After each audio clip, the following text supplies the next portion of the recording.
Bonjour à tous. Donc nous allons au cours de cette vidéo découvrir le logiciel Altium Designer. C'est un logiciel dédié à la CAO électronique qui est conception assistée par ordinateur.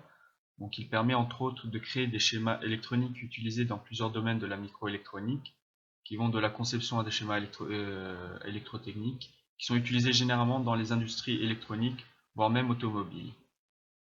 Il permet aussi à partir de là de concevoir des cartes électroniques appelées PCB, de l'anglais Printed Circuit Board, et ce à travers les PCB Project qui est le thème de cette vidéo. En plus de la conception, de la création de cartes, nous pouvons aussi créer des projets pour des systèmes embarqués à travers Embedded Project, ou bien de schématiser des FPGA et les programmer grâce au FPGA Project. Donc au cours de cette vidéo, je vais vous montrer comment créer une bibliothèque PCB en utilisant le type de fichier PCB Library. Grâce à cela, nous allons pouvoir créer l'empreinte d'un composant quelconque. Tout d'abord, nous allons créer un nouveau projet PCB. Alors pour cela, nous allons dans l'onglet File, Nouveau, Project, et nous allons sélectionner dans la liste des projets qui sont déroulés le PCB Project. Donc nous voyons aussi les autres projets que nous pouvons créer grâce à cette interface. Une fois le projet sélectionné, nous devons tout d'abord l'enregistrer. Donc on va faire un clic droit sur projet, faire Save As. Une fois que cette fenêtre apparaît, on va lui tout d'abord sélectionner un nouveau dossier dans lequel nous allons l'enregistrer. Donc je vais l'enregistrer dans le bureau. Je vais appeler le dossier Tuto Altium.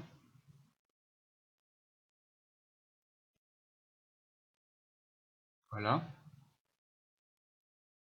Une fois ce dossier enregistré, puisque je vais faire plusieurs vidéos, donc dans chaque vidéo je vais faire un nouveau projet.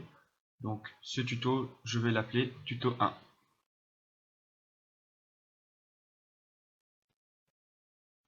J'ai ouvert le dossier et là je vais modifier le nom du projet, Tuto 1.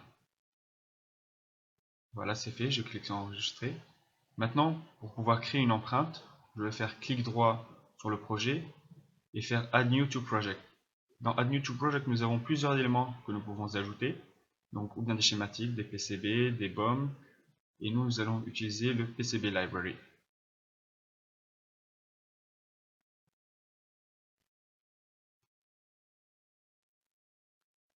Donc, comme pour le projet, avant de commencer à travailler, il va falloir l'enregistrer. Ici, on voit le repère, donc l'axe X, l'axe Y. Nous avons dx, dy qui représentent delta X, delta Y, c'est le repère relatif. Donc, je vais devoir enregistrer le PCB Library avant. Toujours essayer de enregistrer tous les documents dans le même dossier afin qu'ils soient tous rattachés et reliés entre eux. Donc, aujourd'hui, on va travailler sur le composant électronique NE555 qui est un timer de précision.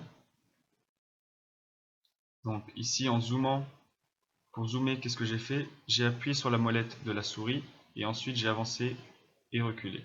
Sinon nous avons les raccourcis page down, page up sur le clavier. Avant tout, je vais commencer par me centrer par rapport au fichier. Donc je vais aller dans Edit et aller à Jump to Reference.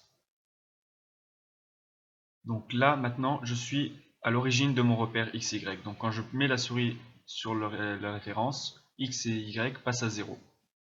Et en cliquant, dx, dy passe à 0 aussi, c'est le repère relatif. Ce que nous pouvons faire aussi, c'est choisir notre référence, c'est-à-dire modifier. Vous voyez ici ce que j'ai fait, donc en allant dans Edit et Set Reference. Set Reference, qu'est-ce que j'ai fait? J'ai changé l'origine, je l'ai déplacé.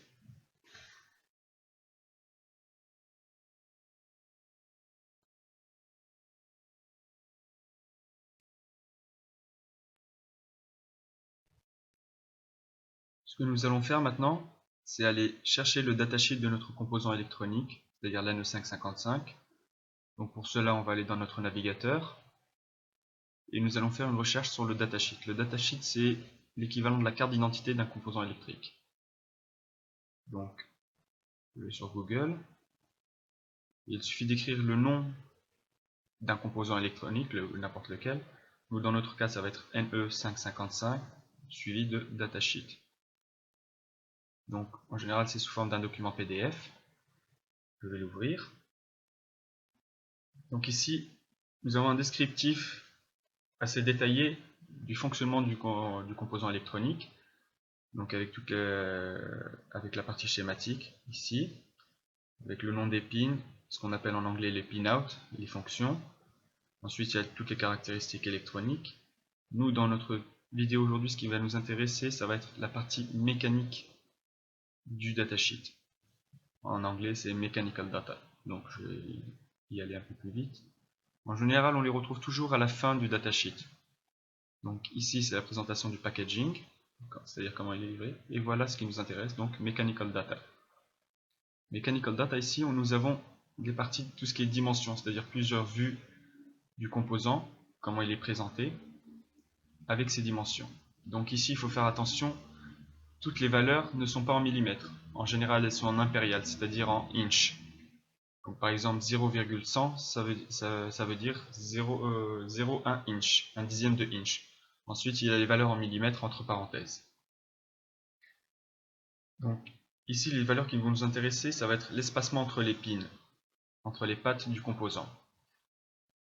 Donc ici, c'est l'espacement entre deux rangées de pattes.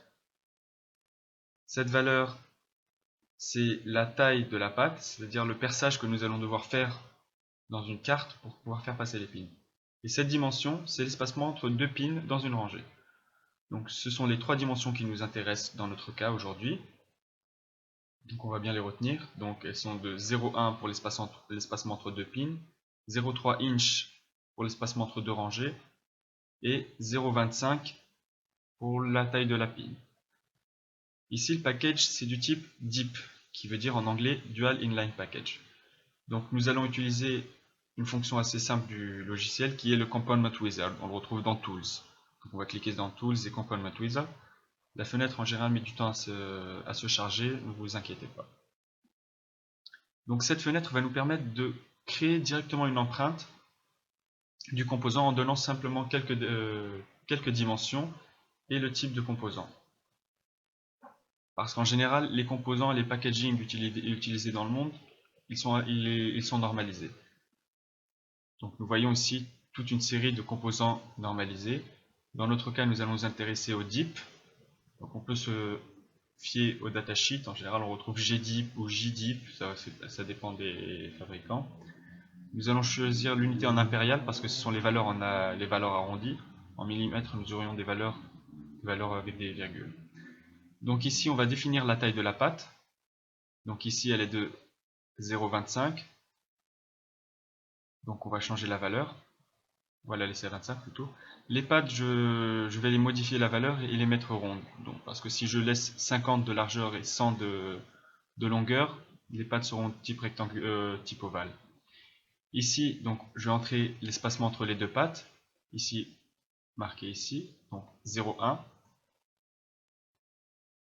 Et l'espacement entre deux rangées, elle est de 0,3. Donc 0,3 inch, ça donne 300 milli-inch, 300 000. Et 0,1, il est déjà à 100. Ici, c'est pour dessiner le contour du composant sur le top overlay. Et dans cette fenêtre, nous avons le choix du nombre de pins. Donc ici, nous voyons que c'est un composant qui a 8 pattes. Donc, je vais descendre la valeur à 8. Le package, je vais le laisser toujours 10.8. Je clique sur Next et Finish. Donc voilà, là nous avons notre composant, l'empreinte de notre composant. Ici, nous avons juste une chose à faire, c'est enregistrer la référence au niveau de la pin 1. Ainsi, quand nous déplacerons notre composant dans les futurs projets, ce sera toujours par rapport à la référence et non pas loin de la référence. Donc, je vous remercie pour cette vidéo et on se retrouve dans les prochains tutoriaux qui vont parler du reste des composants du projet PCB. Merci, à bientôt.